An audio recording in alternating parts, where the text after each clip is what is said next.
Coming up on Great Day, it's Medical Monday, and you have the chance to go one-on-one with our medical experts. We're taking your health questions. Just send us an email to greatdayhouston@khou.com. With that being said, here is our medical panel for today. My name is Dr. Pasha, and I'm going to show you how we can alleviate your sinus and allergy problems in the office. I'm Dr. McClendon. If you want to get Beachbody ready, stay tuned. Hi, I'm Dr. Terry Alani. I'm going to tell you what's lurking on your toothbrush today and also what to look for when buying a toothbrush, so stay tuned. Hi, I'm Dr. Tess Grover, and I'm here to give you some health tips to help you keep your summer safe. Hi, I'm Pharmacist Gina Eubank. I'm here to answer all your over-the-counter and prescription questions. It's Great Day Houston, and now here's your host, Deborah Duncan. Welcome to Great Day, everybody. The doctors are at their computers ready to answer your questions throughout the show. Again, the email address is greatdayhouston@khou.com. All right, our first segment is something that many of you are dealing with right this very minute, me included, allergies and the symptoms they bring. Puffy eyes, runny nose, headaches. For some people, the best option is allergy therapy and even surgery. We'll talk about those options later. But for many others, the answer for temporary relief can be found over the counter. So joining us to talk about the right choices for your specific symptoms, please welcome Gina Eubank with HEB Pharmacy. Hello, Gina. All right, we see the ads and the whole bit, and sometimes we have a tendency to buy the thing that we saw on an ad, and it might not be specifically for us, but when we're faced with, and this is just a small fraction of everything to do with allergies, we sometimes get lost, and that's where you want to come in and say, ask your pharmacist. You're there for us to ask you questions, even about over-the-counter medications. Exactly, because so many people, they walk down the aisle and they see all these multi-symptoms, and it's marketing, and it's overwhelming. Yeah. And really, all you need, there's 5 classes of drugs, and if a patient would get one of each one of those classes and speak to the pharmacist about which one is right for you, you can call us on the phone if you don't want to venture out of your house, and we can tell you, okay, that way you have inventory. And you don't need all this extra, because these are all multi-symptoms. And so many people, they'll think, you know, I'm taking one of these, it's over the counter. Right, right. Now let's go through those five classes that you say we need to have. One of them would be like what? Antihistamine? Antihistamine. And antihistamine is when you have a runny nose, like Exhibit A right here, and you're sneezing. And when you wake up in the morning and your throat is sore because you're lying down and it's draining down the back of your throat. So you want to, basically an antihistamine, it's like putting a little cover over those cells so they don't see what you're allergic to and it doesn't spill out all that mucus. Okay, next category? Decongestants. And that's when you get the pressure in here or up in here, and or if your ears, if you can't hear.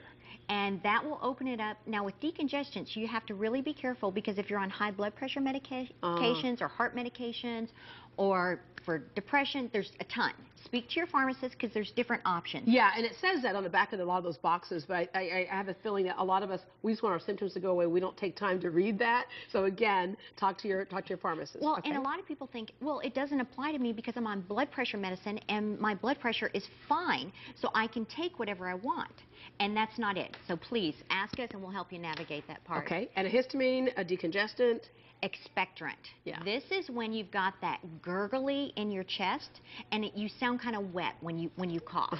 And the mechanism of action, the way that works, is the water that you consume, it actually gets with the mucus and thins it so that when you cough, it'll move. And it's so when you take the expectorant, you need to drink a lot of water with it. Tons of water, and that's not Coke, milk, things like that.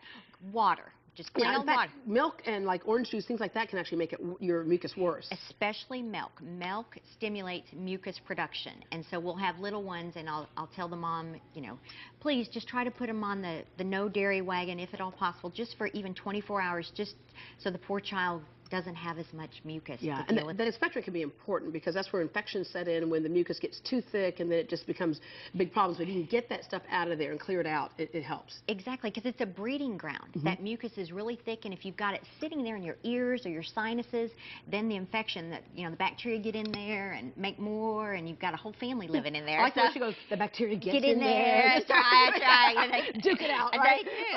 Okay, so after expectorant, I think we're at what, number 5 or number 4? for cough suppressant. This is for like a dry cough, okay? And you can, with all of these, if you have these 5 at home, then you can combine them together, and we can tell you which ones to combine. Yeah, yeah. And with cough suppressants, I guess kind of like take that, it's kind of a double-edged sword because your body coughs for a reason. It knows what it's doing, but when do we cut it off, or when do we take the cough suppressant? Well, a cough suppressant is when you can't sleep at night, and because then a tired body isn't going to be a healthy body. Then your natural immune system can't get in there and fight it.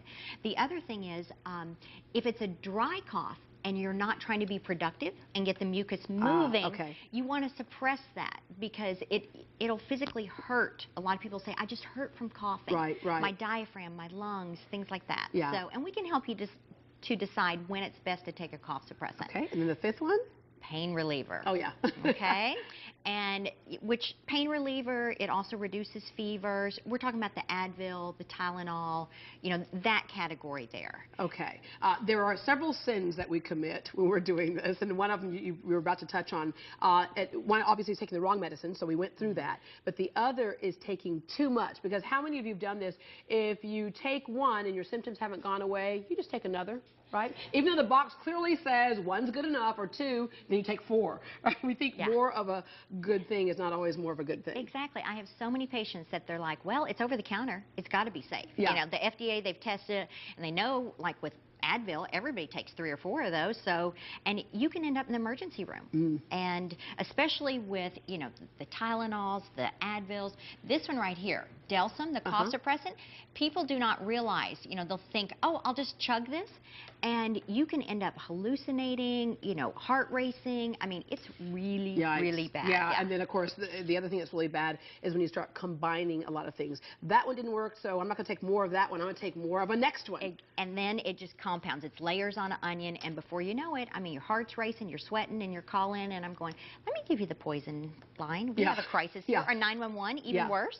So not an option. So we talked about a lot of the oral medications, but we're seeing more and more ads about like the eye drops too. If your eyes are really kind of the only problem or the overwhelming problem with watering and stuff like that, there are eye drops, prescription and non-prescription, that you can use. Exactly. And with a lot of people, they end up having to take an oral antihistamine as well as use the over-the-counter eye drops.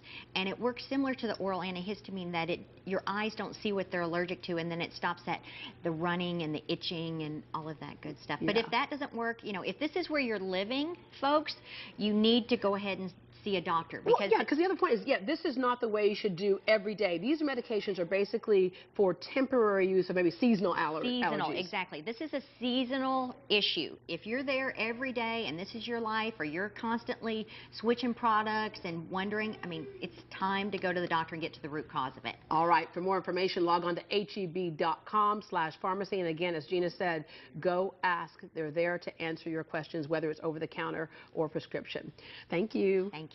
All right, when we come back, you've taken the over-the-counter medications and they aren't working for you. So yes, it might be time to consult with a specialist to find out what you're actually allergic to. Then find the treatment or procedure that could help you deal with your allergies. Everything from allergy therapy, immunotherapy, to surgery.